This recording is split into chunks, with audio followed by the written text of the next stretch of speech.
All right, well, it is time to get your legal questions answered, and here to share his expertise, as always, is Jason Nix. Thanks so much for joining us. Good to see you, Jason. Thanks for having me again. Absolutely. Okay, so let's get right down to the nitty gritty. The first question is, does a father have the right to drop back child support because he is on disability and claims that he can't afford what he is paying, even though he has a girlfriend and he supports her child?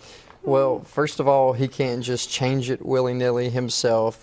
He would have to have the Attorney General's office either file a motion because it's already set in stone, apparently, in terms of what he's supposed to pay. They would have to give proper service, give her notice to respond, and they would have to have a contested hearing, and he would have to show the judge exactly what he's making, what he has resource-wise.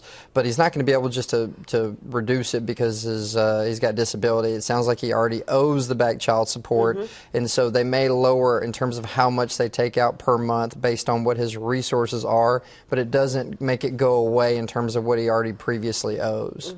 Now, do you know how long that process kind of takes? It sounds like if she disputes it, it could be there for a while. It could take, it depends. First thing I would tell her is, I would tell her to seek representation if that were to happen. She definitely wants to have that contested, especially if he's claiming he doesn't have that many resources and she's got evidence that he's spending money in a lot of different places. Sounds like he does have some resources. Exactly. So she would probably want to fight that, but they wouldn't be able to just change it willy-nilly. She'd have to get proper service, proper notice of a hearing, and she'd be able to have her say in it too. Okay. All right. This next one's another interesting question. Could charges be filed on you if someone reaches over your fence and your dog bites them?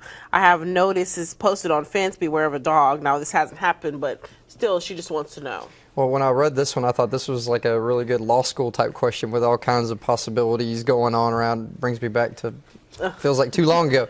But first of all, I will say this. Signs don't necessarily give you immunity for anything happening. Just like if you go to like a roller skating rink and it has a sign up, if you get injured, we're not responsible. Yeah. That doesn't necessarily mean they're not responsible. So if it's on your property, you are potentially responsible. Now, when she says charges, that makes me think she's asking about criminal. And the only way that you could get criminally charged, there is a very obscure statute that I've never even seen used in any courts. But if a dog escapes an enclosure and that dog is a dangerous dog or has a previous history of biting and then causes serious injury, bodily injury, or death, you could be charged if the owner was criminally negligent in letting it get loose from the enclosure, and you could get either a third-degree felony if it's serious injury or second degree if it causes death. But if it's on your property, that's not likely to happen. However, with that being said about the criminal, the civil aspect is always there in terms of if you get bit, somebody gets bit on your property, Yes. you've got to worry about, I would want to know how tall is that fence. I would want to know what kind of dog it is. If it's one of those that has a little bit of a history with biting people, bulldog, pit bull type stuff, not bulldog, but pit bull, you're looking more open to civil liability.